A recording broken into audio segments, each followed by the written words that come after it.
En Radio 5 Cádiz se ha escrito un libro.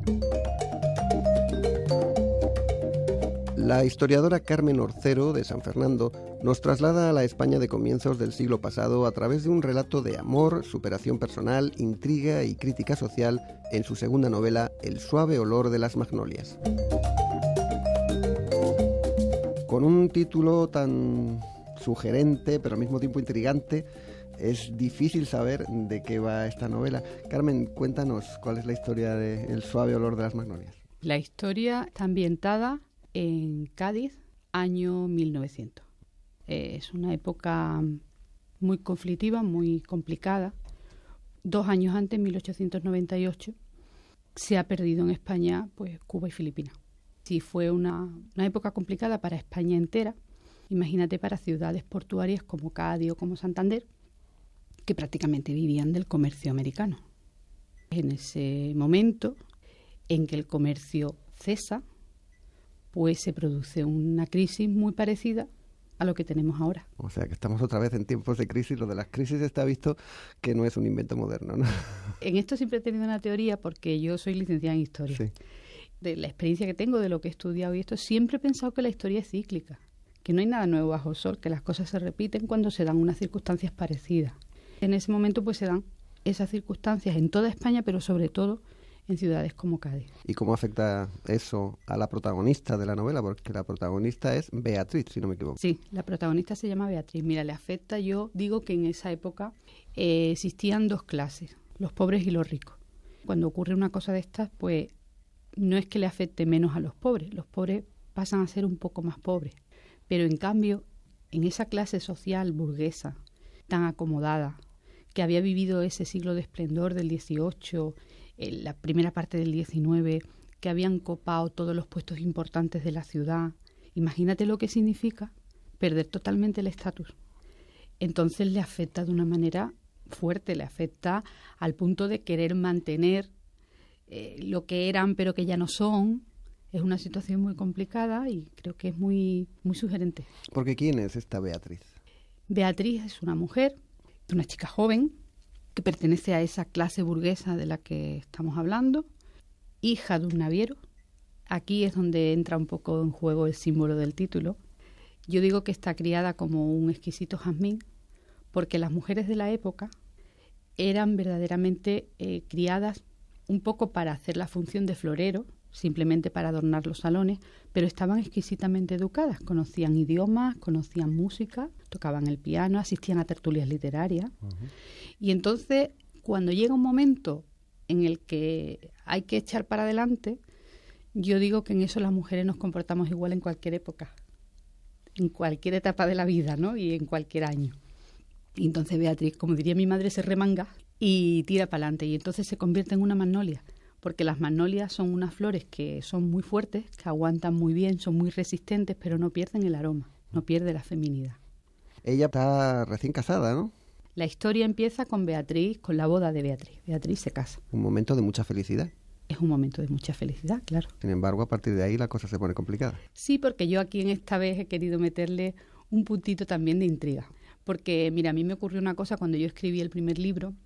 Tenía verdaderas tertulias literarias por la calle, ¿no? Con la gente que me paraba, con mis amigos, hablando del libro. Sí. Cuando ya pasó un tiempo, eso se convirtió en ¿y la segunda qué? Y a partir de ese ¿y la segunda qué? Como aquí somos como somos y tenemos este arte, pues añadían, hombre, a mí me gustaría desde luego que le metiera en la segunda un poquito de intriga.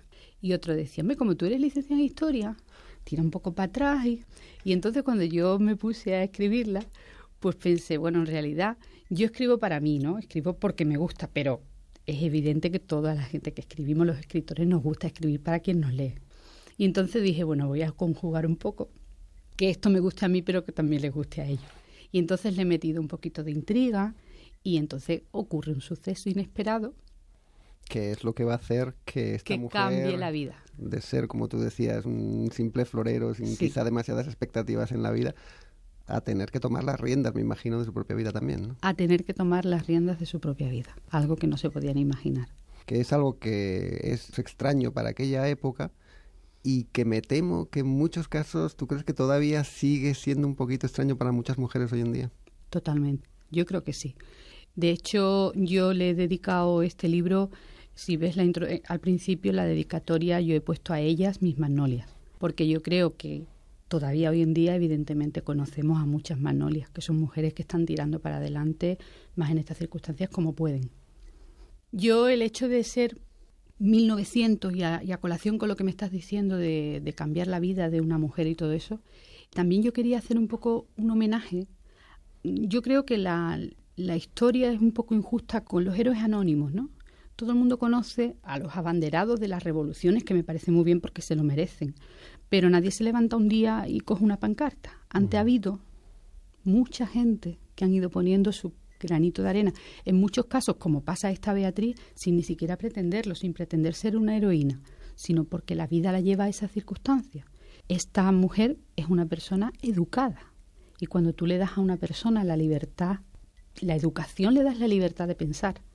Entonces, en el momento en que tiene un pequeñito resquicio para asomar la cabeza, vuela. De alguna manera es de lo que tú querías hablar en esta novela, sobre todo, ¿no? De ese, digamos, ese papel a veces demasiado oculto en general de la mujer, en la historia y en toda la sociedad, prácticamente en todas las épocas, ¿no? En todas las épocas. Ayer recordaba yo en la presentación que, fíjate, precisamente en esta época, en 1900, se casa una escritora que se llama María Lejárraga, que es de La Rioja, que a partir del momento en que se casa, su marido firma todas sus obras literarias. Es así. El marido era un escritor de medio pelo y él es el que firma las obras de ella. Y es así hasta 1980, en que dos estudiantes universitarias hacen una tesis y se dan cuenta que las obras estaban escritas por ella y no por él. Parece mentira, pero aunque la novela sea una ficción, está basada en una realidad. Queda mucho por hacer en todo este terreno, ¿verdad? Queda mucho por hacer, claro que sí. Es difícil, porque son muchos años, son siglos. Y es difícil. Pero, hombre, yo creo que lo principal es la educación. Yo por lo menos apuesto por eso. Yo tengo una hija y un hijo y yo estoy intentando apostar por la educación de la igualdad, ¿no? La igualdad dentro de las diferencias. Yo cuando hablo de igualdad me parece que es un error pensar en que la igualdad significa que la mujer se tiene que masculinizar, ¿no? No, no es eso. Somos diferentes, pero respetando las diferencias de cada uno. Esa es mi opinión. Bueno, ¿y qué aventuras le suceden a Beatriz a lo largo de esta novela? Ella se tiene que trasladar, yo la traslado a Santander. Ten en cuenta que en la época la única manera de que una mujer pudiera tomar las riendas de su vida tenía que ser que desaparecieran todos los personajes masculinos de su vida. A ella nunca la iban a dejar llevar para adelante el negocio ni nada si se podía hacer cargo una persona masculina.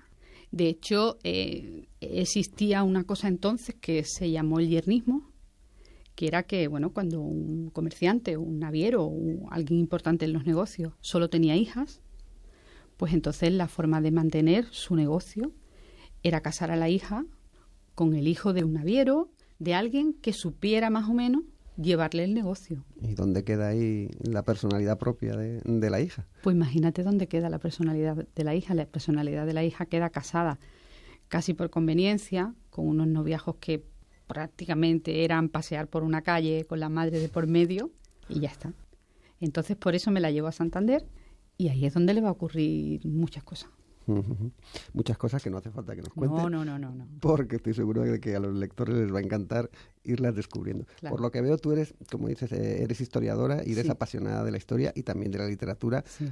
¿A qué le das más importancia en esta novela, en El suave olor de las magnolias? ¿A lo que es la trama, a la propia personalidad de tu personaje principal, de Beatriz, o también a ese marco histórico en el que lo has querido poner?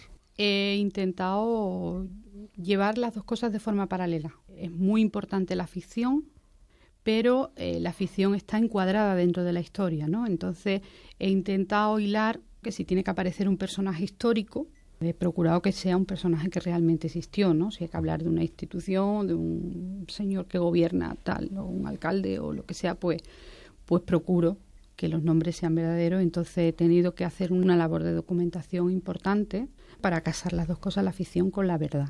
Y además de documentación, después trabajo para conseguir que sea una novela entretenida, ¿no? Claro, porque bueno, la parte histórica ya depende, yo digo que cada cual coja de la lectura lo que quiera. Uh-huh. Quien quiera quedarse con una historia de amor, quien quiera quedarse con una historia...